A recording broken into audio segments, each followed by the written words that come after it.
It's the Snapdragon. It's a Snapdragon chip. That's all they've revealed. They didn't say which one. They said they're partnering with Qualcomm, which means they're putting in order to buy Qualcomm Snapdragon chips. So, Ian, what is a Snapdragon chip? Snapdragon is a mobile chipset. It's Qualcomm's mobile chipset. It's been around for a while. That doesn't necessarily mean that it's old or outdated, but it's not like a brand new thing. Snapdragon's been around. It's in your phones. It's in your phones, and it's in the Intellivision Amico, because the Intellivision Amico is just playing phone games that you have to pay $250 for to access for no fucking reason. No reason whatsoever. Sorry, just starting to feel something.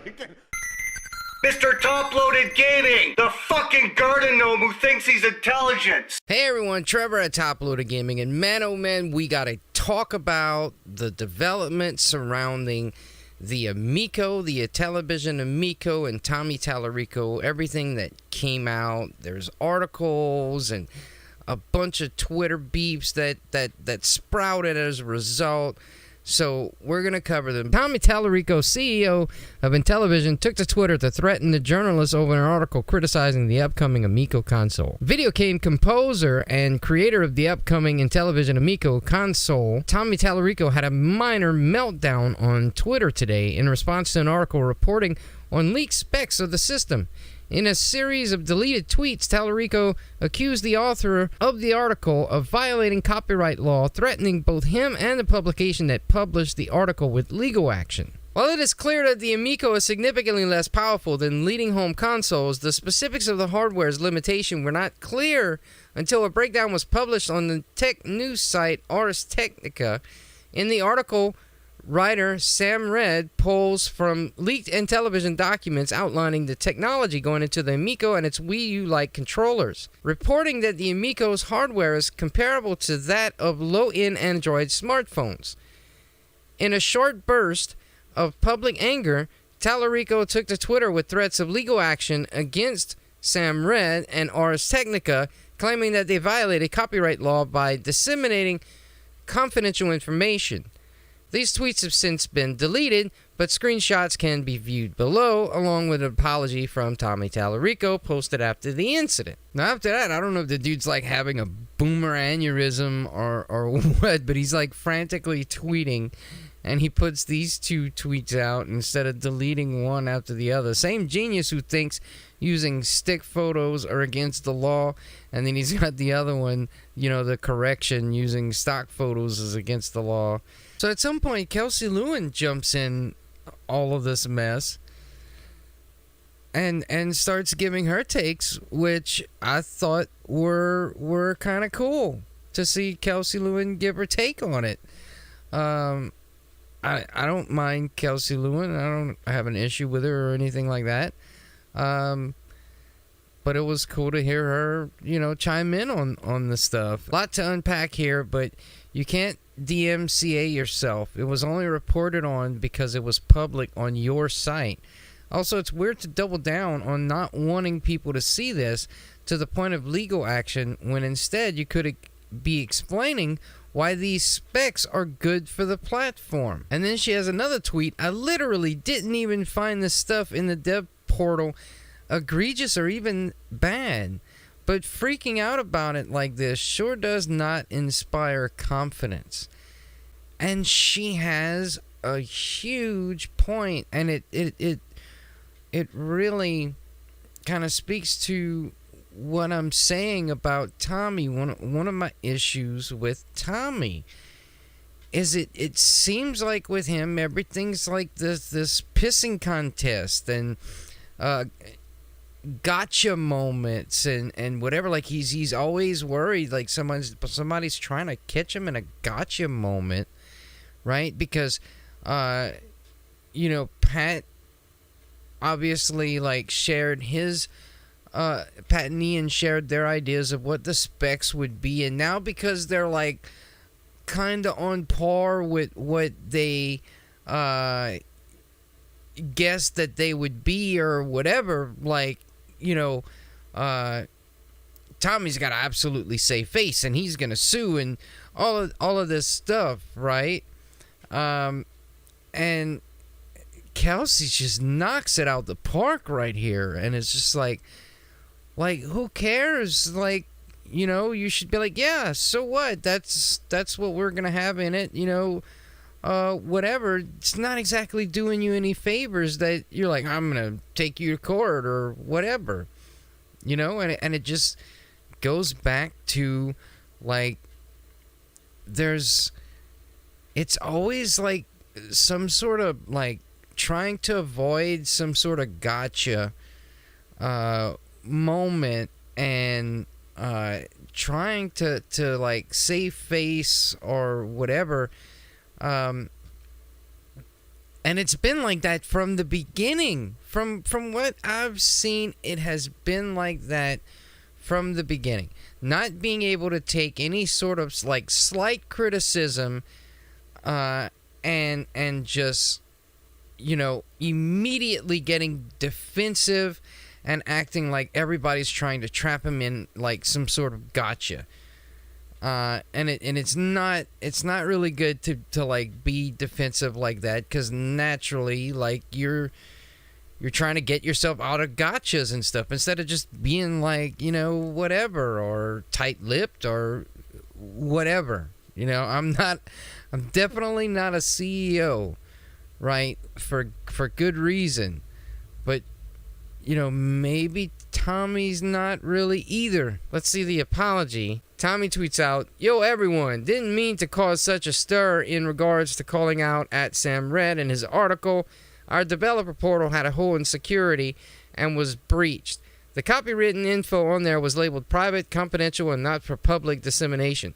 Some may say that posting it publicly violates DMCA. We're a small company trying to bring something unique to the video game world during a crazy time in the world, in hopes that more folks, no matter what your skill level, will play together. Folks try to tear us down every day, and sometimes I get a little too emotional because the information that is being spread isn't true, and my family, employees, and developers get actively harassed. We'll try to do better and look forward to more people actually trying Amico for themselves before crapping all over it." Right? So, dude has this, you know, meltdown or whatever, freaks out, which, you know, I'm not in the guy's shoes. He's running this company. Definitely didn't want this stuff to leak. So, to a certain degree, like, yeah, okay,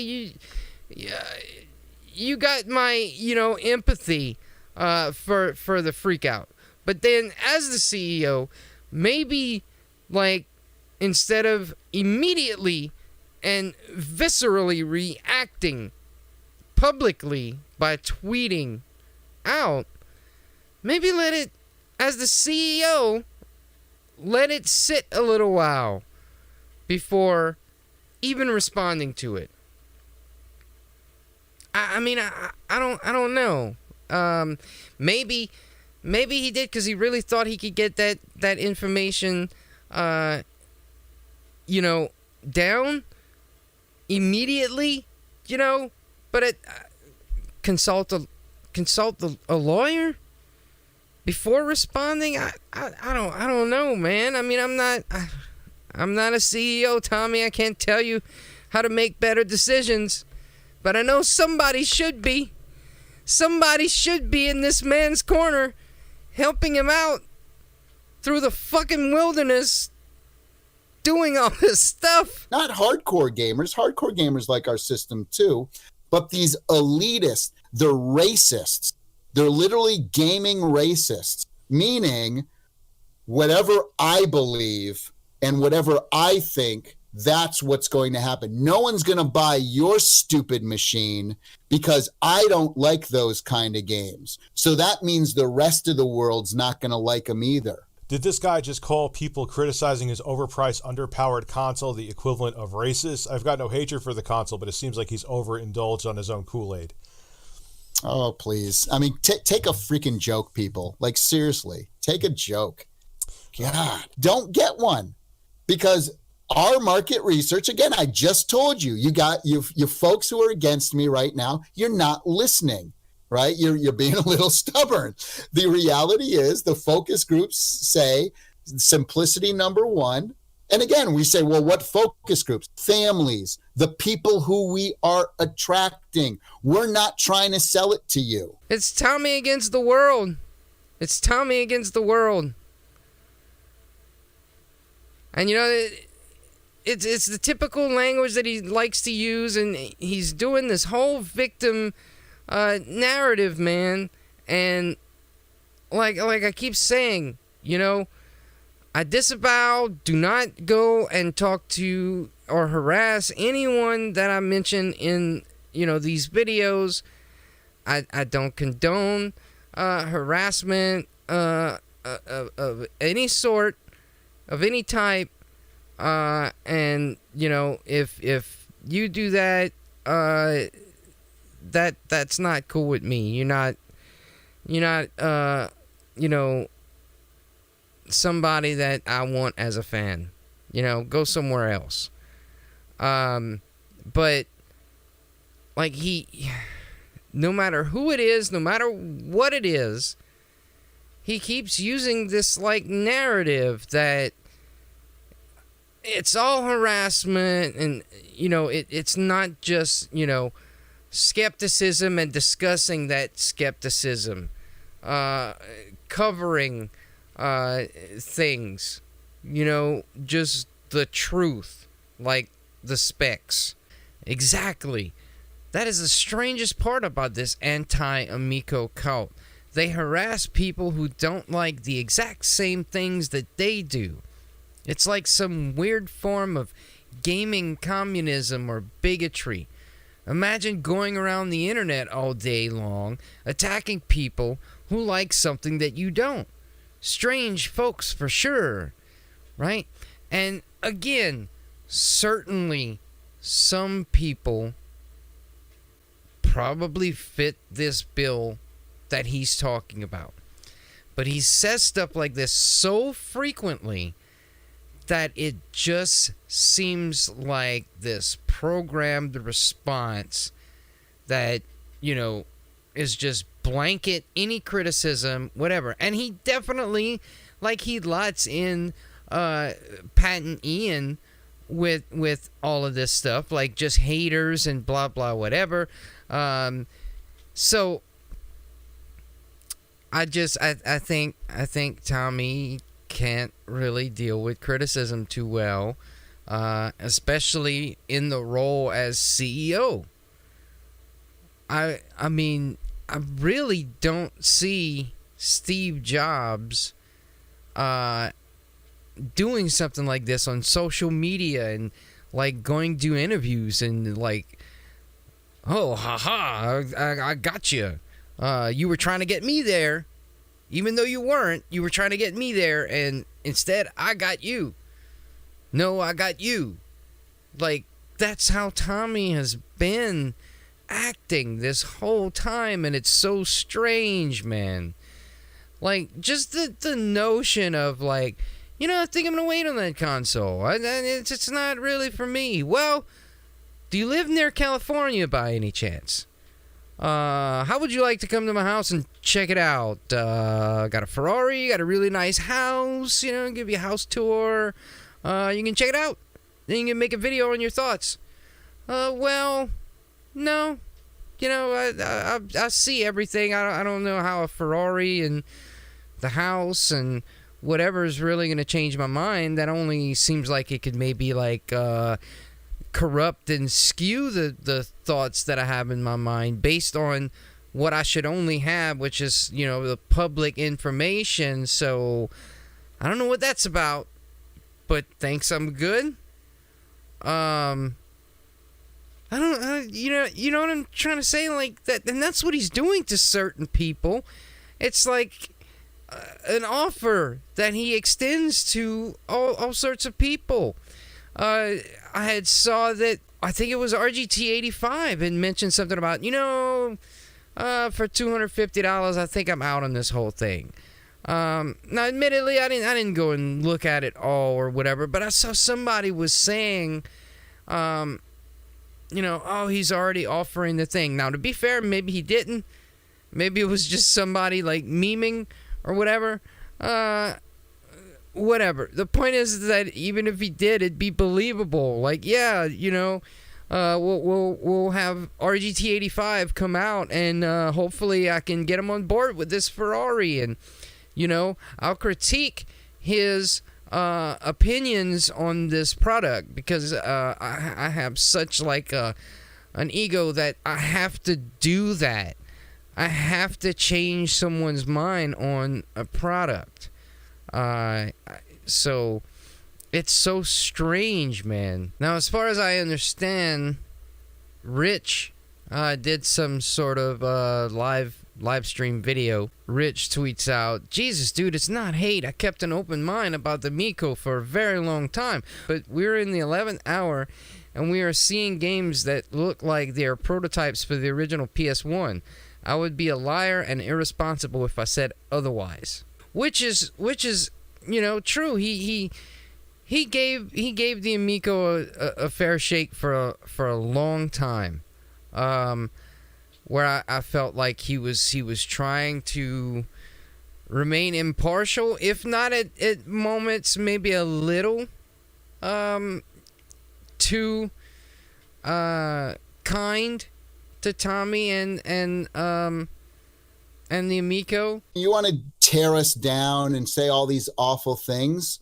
You know what? We're employing literally thousands of people, and we're... I don't know about this right here. Mind explaining yourself? But, talking to some of these people, sometimes it happens even if you don't want it to. Like, talking to some people, it like affects you in a certain way, and it can happen to anybody. It can happen to anybody, man. But I remember when Rich had his, I think it was the second stream, because everybody had said that he was shilling in the first stream or whatever. So he did a second stream. Which most people wouldn't even give a shit. They would have just stayed silent on that whole thing and just let it fly over. But he did the second stream, and I remember disagreeing vehemently with Tommy on that stream about some of the stuff he was saying as far as Nintendo and censorship and all that good stuff again, right?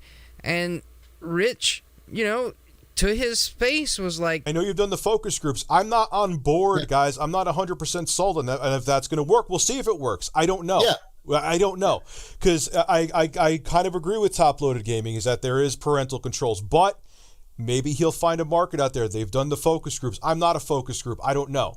So I'm kind of, I understand what you're saying, Toploaded Gaming, and I agree with you. So, but we'll see. Maybe he'll prove us both wrong. Right. So, I'm not gonna blame him, but then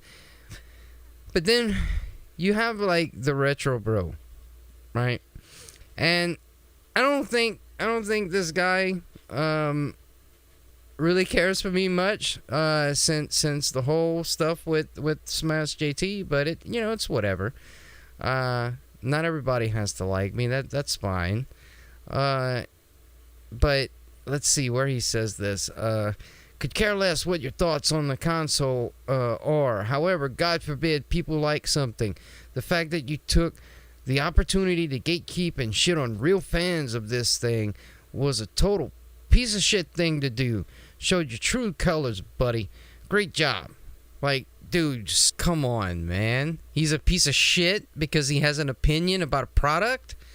Like, what fucking age is this, dude?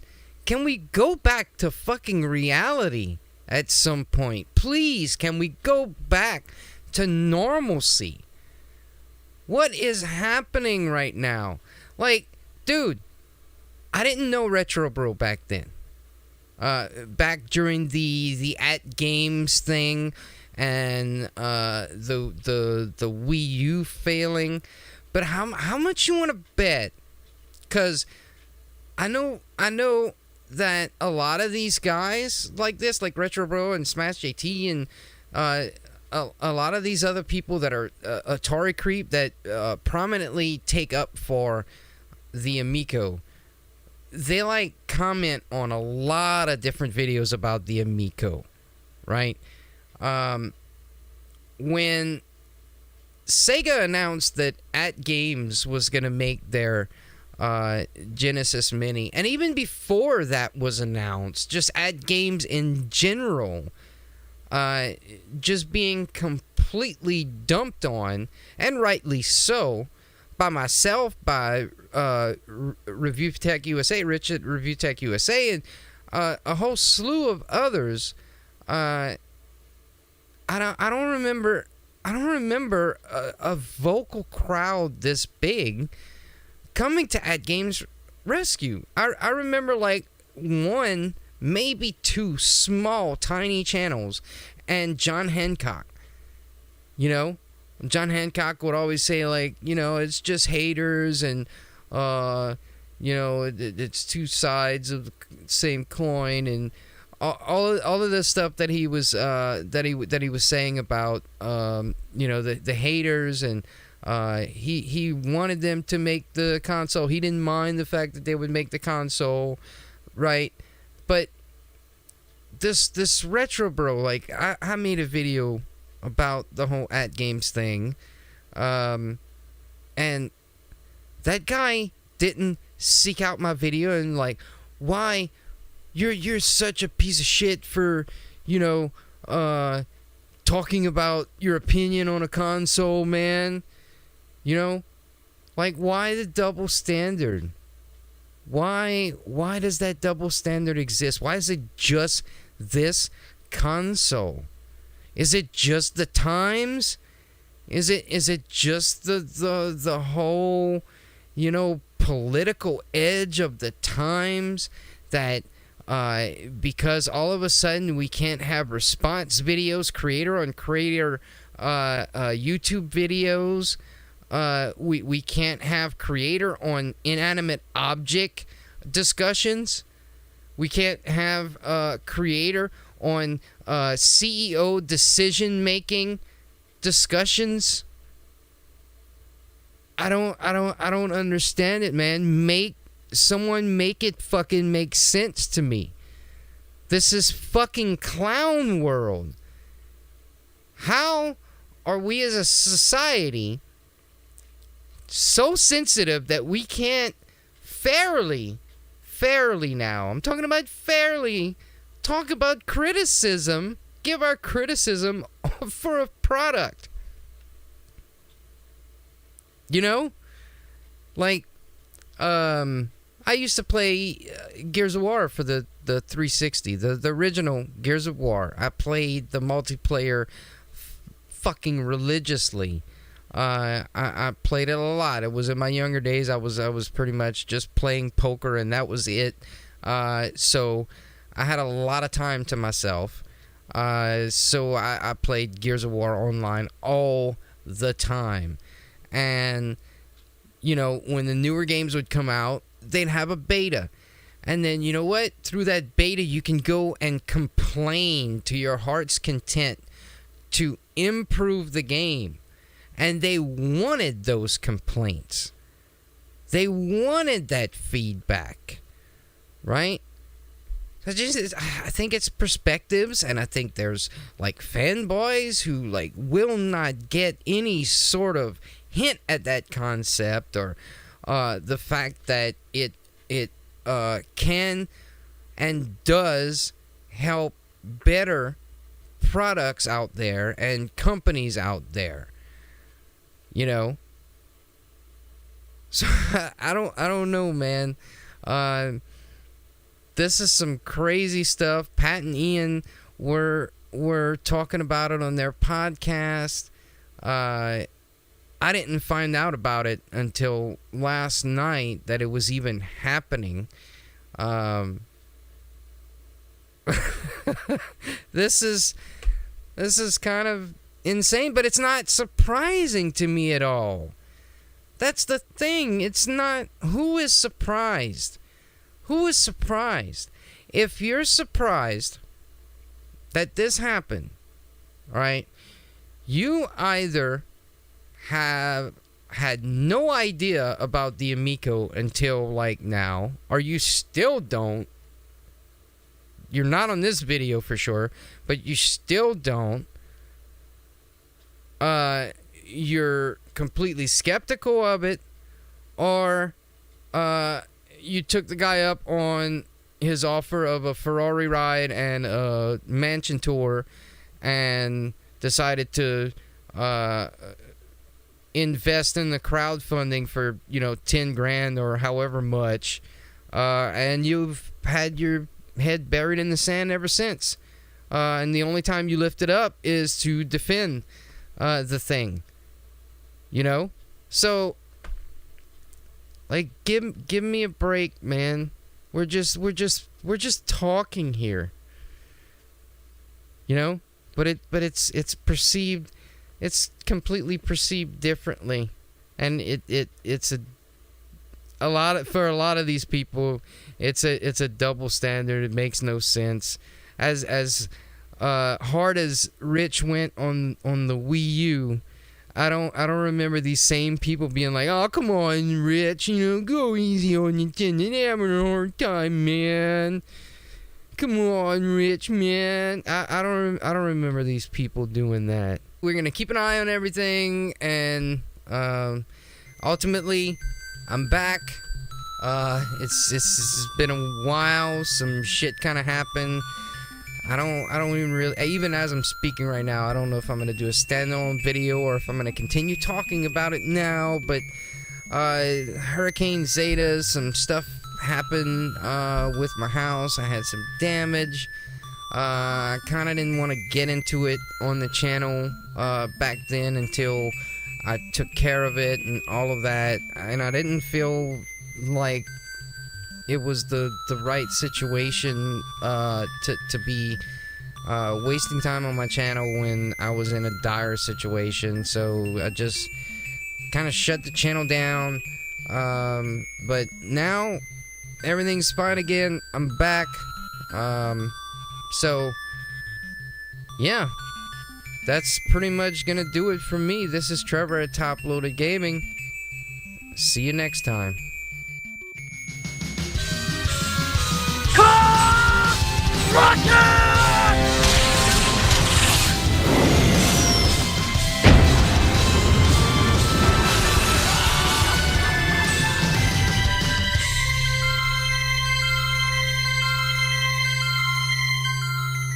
Mr. Toploaded Gaming, the fucking garden gnome who thinks he's intelligent.